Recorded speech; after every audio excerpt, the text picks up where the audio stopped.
بسم اللہ الرحمن الرحیم۔ میرے بابا جانی کی جاب سیالکوٹ میں تھی۔ یہ جگہ ان کو اتنی پسند تھی کہ انہوں نے یہاں ایک پلاٹ خرید لیا۔ کہتے تھے میں ریٹائرمنٹ کے بعد اپنا گھر یہیں بناؤں گا۔ پھر بابا جانی نے ریٹائرمنٹ کے بعد اپنا یہ خواب بھی پورا کیا۔ انہوں نے سیالکوٹ میں گھر بنوایا اور قریب کے ہی بازار میں ایک کپڑے کی دکان بھی کھول لی۔ پھر کچھ عرصے بعد بابا جانی بیمار ہو گئے تو دکان میرے بھائیوں شایان اور ذیشان نے سنبھال لی۔ دونوں باری باری دکان پر بیٹھتے تھے۔ ذیشان کو گھر میں سبھی پیار سے شانی کہہ کر بلاتے تھے۔ اس کو بھی عادت پڑ گئی، جب بھی کوئی نام پوچھتا تو فوراً ہی اپنا نام شانی بتا دیتا۔ آخر اسی نام نے ایک دن اس سے اس کی خوشیاں چھین لیں۔ اس کو ایک لڑکی ملی جس کے فراق میں اسے ایسی چپ لگی کہ وہ اپنے حواسوں میں نہ رہا۔ وہ اپنی بھولی بھالی آنکھوں سے ہر کسی کے چہرے کو تکتا رہتا یا پھر کسی ویرانے میں درخت کے نیچے جا کر بیٹھ جاتا ہے اور پتے گنتا رہتا ہے۔ دراصل اس کو اپنی دکان سے بڑا پیار تھا کہ چھٹی والے دن بھی وہ دکان کھول کر بیٹھ جاتا تھا۔ ایک دن اس کو نمائش دیکھنے کا شوق ہوا اور وہ اسٹور پر بڑے بھائی کو بٹھا کر نمائش دیکھنے چلا گیا۔ ابھی تھوڑی دور ہی گیا تھا کہ اس کو لڑکیوں کا ایک گروپ آتا دکھائی دیا۔ شاید وہ شاپنگ کرنے نکلی تھی اور ہماری دکان کی طرف ہی آ رہی تھی۔ شانی واپس پلٹا اور اپنی سیٹ پر آ کر بیٹھ گیا۔ اس سے بڑے بھائی پر کچھ ظاہر نہ کیا کہ وہ کیوں واپس آ کر بیٹھ گیا ہے۔ یہ 4 لڑکیاں تھیں، ان میں سے ایک جو اپنی خوبصورتی کی وجہ سے بہت نمایاں تھی، وہ کچھ سوٹ خرید کر چلی گئی، لیکن وہ لڑکی پل بھر میں ہی جیسے میرے بھائی کے دل پر گھاؤ ڈال گئی۔ شانی نے دوبارہ دکان بھائی کے حوالے کی اور اس کے پیچھے چل پڑا۔ وہ جس دکان پر جاتی یہ اس کے پیچھے جاتا۔ اس کا جی چاہتا کہ لڑکی کو روک کر اس کا نام پوچھے، مگر اتنی ہمت نہ تھی کہ بازار میں بات کرتا۔ آخرکار اسے بہانے سے روک کر کہہ ہی دیا کہ آپ میری دکان پر یہ سوٹ بھول کر آ گئی تھیں، یہ لیجئے۔ اس نے مسکرا کر شکریہ کہا اور سوٹ رکھ لیا۔ حالانکہ سوٹ جو اس نے خریدا تھا وہ اس کے شاپنگ بیگ میں موجود تھا۔ ذیشان کی خوشی کی انتہا نہ رہی۔ وہ دکان جانے کے بجائے گھر آ گیا۔ ساری رات بے چینی سے گزری، اسے نیند بالکل نہیں آ رہی تھی۔ جب آنکھ بند کرتا اس پر پریوش کا چہرہ اس کے سامنے آ جاتا۔ صبح دکان کھولی تو فون کی گھنٹی بجی۔ فون پر کوئی لڑکی تھی۔ بھائی نے پوچھا آپ کون ہیں اور کس سے بات کرنی ہے؟ اس نے جواب دیا کہ کل آپ کی دکان پر شاپنگ کی تھی، آپ نے ایک سوٹ زیادہ دے دیا ہے مجھے، جبکہ خریدا ہوا سوٹ تو میرے بیگ میں موجود تھا۔ اب ایک سوٹ واپس کرنا ہے۔ میں یہاں ایک ہاسٹل میں ہوں، آپ آ کر اپنی امانت واپس لے جائیے۔ ذیشان شام کو اس کے ہاسٹل گیا اور اضافی سوٹ واپس نہ لیا بلکہ اصرار کر کے اس کو دے دیا۔ البتہ دونوں میں کچھ باتیں ہوئیں اور اس کے بعد فون پر باقاعدگی سے باتیں ہونے لگیں۔ اس لڑکی نے جب بھائی سے اس کا نام پوچھا تو اس نے سادگی سے شانی نام بتا دیا۔ لڑکی نام سن کر ہنس پڑی۔ میرے بھائی نے بھی سوال کیا تمہارا نام کیا ہے؟ بولی اگر تمہارا نام شانی ہے تو میرا نام اینی سمجھ لو۔ وہ دونوں کبھی باہر نہیں ملتے تھے، البتہ فون پر رابطہ رکھتے تھے۔ ایک دن اس نے بتایا کہ اس کے سالانہ امتحان ختم ہو گئے ہیں اور اب وہ ہاسٹل سے چلی جائے گی۔ شانی یہ سن کر اداس ہو گیا۔ اگلے دن اینی دکان پر خدا حافظ کہنے آئی۔ اس کو اپنی بہنوں کے لیے کچھ سوٹ بھی خریدنے تھے۔ بھائی کو اداس دیکھ کر اینی کی آنکھوں میں بھی آنسو آ گئے۔ وہ چلی گئی تو میرے بھائی کا بھی دکان پر دل نہ لگا اور وہ بھی گھر آ گیا۔ راستے میں اسے بڑا بھائی ملا۔ اس نے شانی سے پوچھا شانی کدھر جا رہے ہو اور دکان پر کس کو چھوڑ کر آ گئے ہو؟ بھائی جان میری طبیعت ٹھیک نہیں ہے، دکان بند کر کے گھر جا رہا ہوں۔ شانی کو پتہ نہ چلا کہ وہ اپنی دکان سوچوں میں مگر وہ گھر سے کافی آگے نکل آیا ہے۔ بھائی نے کہا لیکن تم تو گھر سے کافی دور آ گئے ہو۔ اچھا، وہ شرمندہ ہو گیا۔ یہ بے خودی کی وہ کیفیت تھی جس پر اس کا اختیار نہ تھا۔ اگرچہ اس کی محبت پاکیزہ تھی مگر آج اس کے دل کی عجیب کیفیت تھی۔ سارا ماحول اجنبی لگ رہا تھا۔ خاموشی سے کمرے میں جا کر لیٹ گیا۔ امی جان نے کھانے کا پوچھا تو آنکھوں سے آنسو بہنے شروع ہو گئے۔ امی نے بیٹے کی حالت دیکھی تو گھبرا کر فوراً بابا کو بلا لائیں۔ بابا نے پوچھا کیا بات ہے؟ شانی نے کہا سر میں درد ہے، طبیعت ٹھیک نہیں ہے۔ وہ فوراً ڈاکٹر کے پاس لے گئے۔ ڈاکٹر نے چیک اپ کیا لیکن کوئی بیماری نہ تھی۔ ظاہر ہے بیماری تو کوئی نہ تھی مگر یہ ایسا مرض تھا کہ جس کا علاج کسی ڈاکٹر حکیم کے پاس بھی نہیں تھا۔ اب اینی کی یاد اس کو اندر ہی اندر کھا رہی تھی۔ فون کا انتظار تھا تبھی دکان پر آ بیٹھا۔ دل کو دل سے راہ ہوتی ہے۔ دکان پر آئے تھوڑی ہی دیر گزری تھی کہ اس کا فون آ گیا۔ وہ کہہ رہی تھی جب سے گھر آئی ہوں دل نہیں لگتا، تمہاری یاد نے مجھے بہت افسردہ کر رکھا ہے۔ میں اس اداس سی نہیں نکل پا رہی ہوں، نہ کھانے کو جی کرتا ہے نہ کچھ کام کرنے کو۔ خدا جانے مجھے کیا ہو گیا ہے، لگتا ہے میں مر جاؤں گی۔ میں تم سے ملنا چاہتی ہوں۔ اس نے شانی کو جگہ بتائی۔ وہ جگہ سیالکوٹ سے 100 کلومیٹر دور تھی۔ شانی اگلے دن وہاں پہنچا۔ کافی انتظار کے بعد وہ آتی دکھائی دی۔ اس کے ساتھ اس کی ایک سہیلی بھی تھی۔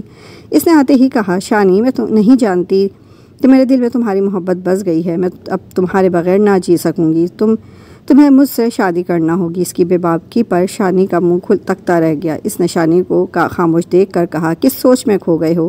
کیا تم کو میں پسند نہیں؟ بھائی نے کہا، یہ بات نہیں، پہلے تمہارے گھر والوں سے بات کرنا ہوگی، وہ راضی ہوں گے تو میں اپنے گھر والوں سے بات کروں گا، لیکن مجھے تو ڈر ہے کہ میرے گھر والے بھی راضی نہ ہوں گے۔ وہ ابھی یہ باتیں کر ہی رہے تھے کہ سامنے سے کچھ لڑکے آ گئے اور ان کے پاس آ کر کھڑے ہو گئے۔ اینی ان کو دیکھ کر گھبرا گئی۔ اس کے منہ سے نکلا، بھائی جان آپ یہاں؟ ان میں سے ایک اس کا بھائی تھا۔ شانی کے تو پیروں سے تلے سے زمین ہی نکل گئی۔ لڑکی کے بھائی نے بہن کو چلے جانے کو کہا۔ ظاہر ہے وہ انکار نہ کر سکی۔ وہ دونوں چلی گئیں۔ دراصل جہاں شانی اور اینی بیٹھے تھے وہ جگہ ایک پارک تھا اور وہ اس لڑکی کے گھر سے نزدیک تھا۔ اس کا بھائی اپنے دوستوں کے ساتھ یہاں آیا ہوا تھا۔ وہ شانی سے عمر میں بڑا تھا اور اس کے تینوں دوست بھی میرے بھائی سے عمر میں بڑے تھے۔ بھاگنے کا موقع تھا لیکن میرے بھائی نے بھاگ جانے کو مناسب نہ سمجھا۔ اینی کے بھائی نے شانی کو گھونسا مارا اور پھر اس کے دوست بھی اس پر پل پڑے۔ وہ اکیلا تھا، ان کا مقابلہ نہیں کر سکتا تھا۔ قسمت اچھی تھی کہ وہاں سب لوگ جمع ہو گئے جنہوں نے ان چاروں حملہ آوروں کو قابو کر لیا۔ شانی تیزی سے ہجوم سے نکل کر بس کے اڈے پر آیا۔ بس چلنے کو تیار کھڑی تھی۔ وہ اس میں سوار ہو کر اپنے شہر روانہ ہو گیا۔ شانی کو اب اپنی فکر نہ تھی، بس یہی اندیشہ تھا کہ یہ اینی کو مار ڈالیں گے یا اس پر کڑی پابندیاں لگا دیں گے اور پھر جلد از جلد شادی کر دیں گے۔ انہی سوچوں میں سفر کا پتہ بھی نہ چلا کہ کیسے ختم ہو گیا۔ گھر پہنچا تو اپنا ہوش نہ تھا۔ ماں نے دیکھا تو پریشانی سے پوچھا، بیٹا یہ تیری کیا حالت ہو گئی ہے؟ کس نے مار پیٹ کی ہے؟ تب اسے اپنا ہوش آیا۔ خود پر نظر ڈالی تو کپڑے پھٹ گئے تھے۔ گھونسے کھانے سے منہ سوج گیا تھا۔ آئینہ دیکھ کر سخت شرمندگی ہوئی۔ امی کو کسی نہ کسی طرح ٹالا۔ رات کا وقت تھا۔ وہ اپنے کمرے میں جا گھسا اور کنڈی لگا لی۔ تمام رات اسی فکر نے سونے نہ دیا۔ بدن دکھ رہا تھا۔ صبح دکان پر بھی نہ جا سکا۔ ایک ہفتہ شانی نے اسی فکر میں گزارے کہ کہیں اس کو اس کے بھائیوں نے مار نہ دیا ہو۔ وہ یہی بات سوچ کر پاگل ہو رہا تھا۔ اس کو خبر ہوتی کہ وہ لڑکی اس سے مل کر ایسا دیوانہ ہو جائے گا تو کبھی اس کے پیچھے نہ جاتا۔ شاید یہ اس کے اختیار سے باہر تھا۔ وہ زندہ تھا مگر مردہ جیسا تھا۔ نہ کسی سے بات کرنے کو دل کرتا تھا اور نہ دکانداری کرنے کو دل کرتا۔ وہ صرف اینی کے فون کے انتظار میں ہی دکان پر جاتا تھا۔ کچھ دن فون کی گھنٹی خاموش رہی۔ شانی کی سانس بھی گھٹی گھٹی رہی۔ وہ مایوس ہو چلا تھا۔ اس کو اس کا سوال کا جواب نہیں مل رہا تھا کہ خدا جانے لڑکی کے بھائی نے اس کے ساتھ کیا سلوک کیا ہے۔ اس کو اس کا سوال کا جواب دینے والا بھی کوئی نہ تھا۔ ایک دن پھر سے فون کی گھنٹی بجی۔ اینی کا فون تھا۔ آواز سن کر بے اختیار ذیشان کے منہ سے نکلا، اینی اب تو اپنا صحیح نام بتا دو۔ کیا تم زندہ ہو یا؟ وہ بولی، بتا دوں گی جب تم اپنا اصل نام بتاؤ گے۔ اور کیا تم کو میرے مر جانے کا یقین تھا؟ شانی فوراً بولا، نہیں، لیکن الجھن میں ہوں کہ گھر والوں نے تمہارے ساتھ کیا سلوک کیا۔ اینی نے بتایا کہ بھائیوں نے مل کر اسے خوب مارا اور پھر کمرے میں 10 روز تک بند رکھا۔ آج ایک کزن کی منگنی ہے، سب گھر والوں کے ساتھ میں کزن کے گھر آئی ہوں اور یہاں سے چھپ کر فون کر رہی ہوں۔ 1 ماہ بعد میری شادی ہے۔ اگر تم مجھ سے شادی کرنا چاہتے ہو تو 1 ماہ ہے ہمارے پاس، ہم شادی کر سکتے ہیں، مگر ایسی شادی میں تو گھر والوں کی رسوائی ہے۔ تم صبر سے کام لو۔ شانی نے اسے سمجھایا، تو پھر تم کر لو صبر، اس کے بعد ساری زندگی صبر سے کام لینا ہوگا۔ یہ کہہ کر اس نے فون بند کر دیا۔ شانی پہلے سے زیادہ پریشان ہو گیا۔ اسی وقت دکان بند کی اور گھر آ گیا۔ سوچ رہا تھا کہ وقت کم ہے، گھر والوں سے بھی بات نہیں کر سکتا۔ لاکھوں کا کاروبار تھا، وہ الگ ختم ہو رہا تھا۔ اس کو خبر تھی کہ لڑکی کے گھر والے کا جا خود اس کے گھر والے بھی راضی نہ ہوں گے۔ بڑا بھائی کسی ضروری کام سے کوئٹہ گیا ہوا تھا۔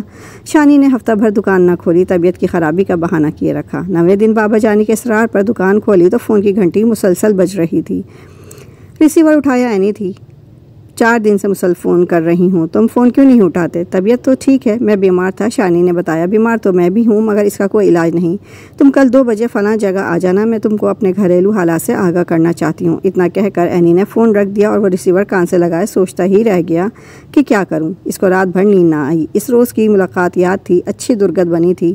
دوبارہ جانے کا حوصلہ نہ پڑتا تھا۔ خود کو بہت روکا مگر اس راہ خطر کی طرف خود بخود قدم اٹھ جاتے تھے۔ اس کی بتائی ہوئی جگہ جا پہنچا۔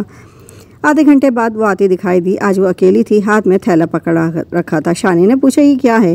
یہ میرے کپڑے ہیں، اب میں گھر واپس نہیں جاؤں گی۔ اگر تم مجھ کو ساتھ لے جانا چاہتے ہو تو ٹھیک ہے، ورنہ میں دریا میں چھلانگ لگا دوں گی۔ اس کے قدم اب بھی من بھر کے ہو رہے تھے، لیکن لڑکی دلیر تھی، اس کا بازو پکڑے تھی۔ شانی، کیا سوچ رہے ہو؟ چلو اٹھو، وقت کم ہے، میرے گھر والے مجھ کو تلاش کرتے ہوں گے، وہ یہاں آ گئے تو ہم دونوں کو مار دیں گے۔ شانی بادل نخواستہ اٹھا۔ وہ اس کے ساتھ قدم بڑھانے لگا۔ جاتے تو کہاں جاتے، بس اسٹینڈ پر آ کر کھڑے ہو گئے۔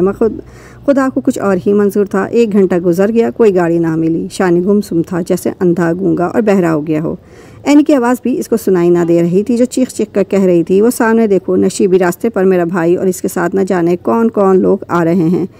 بھاگ جاؤ شانی، خدا کے لیے یہاں سے بھاگ چلو ورنہ وہ تمہارے ٹکڑے ٹکڑے کر دیں گے۔ میں تم کو چھوڑ کر نہیں جا سکتا، مر جاؤں گا مگر تم کو اکیلا چھوڑ کر نہیں جاؤں گا۔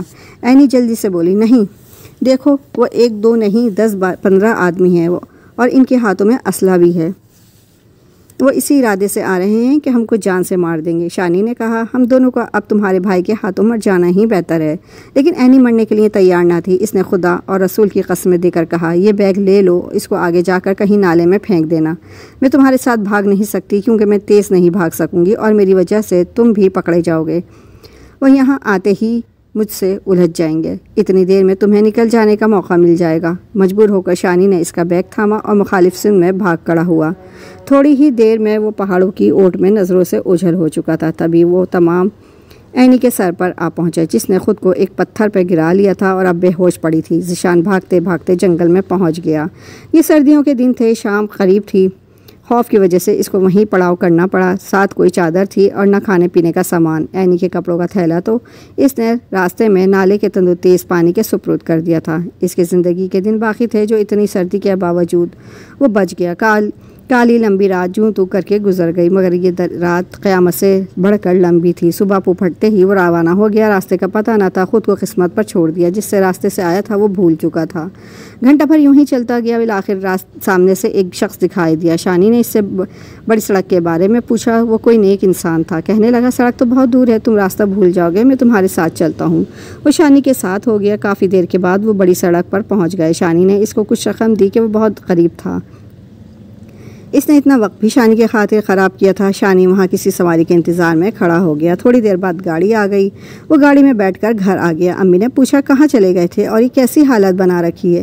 تو اس نے کہا، ایک دوست کے پاس چلا گیا تھا، وہ بیمار تھا، اس نے رات کو مجھ کو اپنے ساتھ رہنے پر مجبور کر دیا۔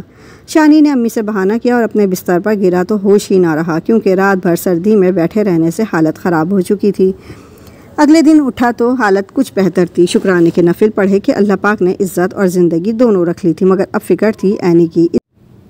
اینی اس کو یقین ہو گیا کہ اس کو تو اس کے بھائیوں نے اگلے جہان پہنچا دیا ہوگا۔ اس کے بعد بابا جی کی علالت دیکھتے ہوئے اس کو احساس ہوا تو وہ بلا ناقہ دکان پر بیٹھنے لگا۔ اب بھی فون کی گھنٹی پر دل دھڑک اٹھتا تھا کہ شاید اینی کا فون ہو، مگر اس کا فون نہ آیا۔ خدا جانے اس پر کیا بیتی تھی۔ 3 ماہ ایسے ہی گزر گئے۔ جب فون کی گھنٹی بجتی اس کے دل کی دھڑکن تیز ہو جاتی کہ اینی کا فون ہوگا، لیکن وہ کسی اور کا ہوتا اور ذیشان مایوس ہو جاتا۔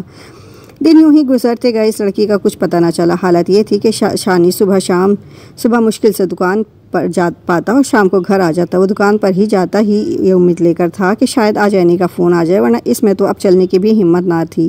ایک دن فون کی گھنٹی بجی، شانی نے فون اٹھایا۔ ایک لڑکی بول رہی تھی۔ اس نے پوچھا کہ شانی ہے؟ میں بول رہا ہوں۔ بھائی نے جواب دیا، میں اینی کی دوست بول رہی ہوں۔ شانی، آپ کو یہ بتانا تھا کہ میری دوست اور آپ کی اینی اب اس دنیا میں نہیں ہیں۔ یہ سن کر شانی کی آنکھوں تلے اندھیرا چھا گیا۔ میں صحیح کہہ رہی ہوں؟ آپ کو یاد ہوگا جب پہلی بار اس نے آپ کو ملنے کے لیے پارک میں بلایا تھا تو میں ساتھ تھی۔ اس نے مجھے آپ کا نمبر دیا ہوا تھا، کہا تھا اگر کبھی مجھے کچھ ہو جائے تو شانی کو بتا دینا۔ پھر اس دن اس کو اس کے بھائی گھر نہیں لائے تھے، بلکہ وہیں بے ہوشی میں ہی اس کو گلا دبا کر پہاڑ کے اوپر سے دریا میں پھینک دیا تھا۔ انہوں نے اس کے قدموں کے نشانات کے ساتھ ساتھ کسی اور کے قدموں کے نشان بھی دیکھے تھے۔ اس کا ایک بھائی دکان پر تم کو دیکھنے بھی آیا تھا۔ اس وقت تمہارا بھائی دکان پر موجود تھا۔ وہ یہی سمجھے کہ تم دکان پر موجود ہو اور ان کی بستی میں نہیں آئے، کوئی دوسرا آیا ہے۔ اس نے جا کر یہی کہا کہ جس پر تم لوگ شک کر رہے ہو وہ تو اپنی دکان پر بیٹھا ہے، شاید وہ کسی اور کے ساتھ گئی تھی۔ خدا نے تم کو بچانا تھا سو بچ گئے، ورنہ وہ تمہیں بھی جان سے مار دیتے۔ خدا جس کو زندہ رکھنا چاہتا ہے دشمن کو اندھا کر دیتا ہے۔ شانی کی آنکھوں سے آنسو بہنے لگے۔ اس نے ریسیور رکھ دیا، دکان بند کی اور گھر آ گیا۔ اس کو اپنے بچ جانے کی خوشی نہ تھی، غم تھا تو اینی کے مر جانے کا۔ بس اینی کا غم میرے پیارے بھائی کو آج بھی ہے۔ اب ہم اس کو اس کے اصل نام ذیشان سے ہی بلاتے ہیں، کیونکہ گھر والوں کا خیال ہے کہ اس کو شانی نام راس نہیں آیا۔